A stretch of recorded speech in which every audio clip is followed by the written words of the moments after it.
انفرادی مسائل میں ہمیں یہ اجازت ہوتی ہے کہ حدود میں رہتے ہوئے، جائز حدود میں رہتے ہوئے ہم مقابلہ کر سکتے ہیں، قانون کے دائرے میں رہتے ہوئے ہم مقابلہ کر سکتے ہیں۔ اجتماعیت میں معاف کر دینا وہ ممکن نہیں ہوتا، بلکہ اجتماعیت میں پوری سزا دینا ہی معاشرے کے لیے فائدہ مند ہوتا ہے۔ ہم اس بات کو مثالوں سے سمجھیں گے تو آپ کو بات سمجھ آئے گی کہ میں کہنا کیا چاہتا ہوں۔ ہم اس میں زیادتی کرتے ہیں۔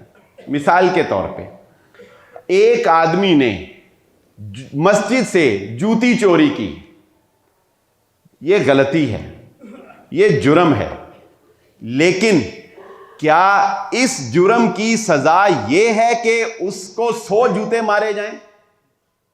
بتائیے، کیا اس جرم کی سزا یہ ہے کہ 10 کے 10 نمازی اس کے اوپر ٹوٹ پڑیں اور اس کے کپڑے پھاڑ دیں اور اس کو لہو لہان کر دیں؟ آپ کے گھر میں ایک ملازمہ ہے، اس بیچاری سے کوئی چھوٹی موٹی غلطی ہو گئی، کوئی اس نے چلے چیز ہی سمجھ لے کہ چھوٹی موٹی کوئی آپ کی چیز چرا لی، کیا یہ ایسا جرم ہے کہ آپ اس کو مار مار کے اس کے جسم کو لہو لہان کر دیں؟ بتائیے، کیا یہ ایسا جرم ہے؟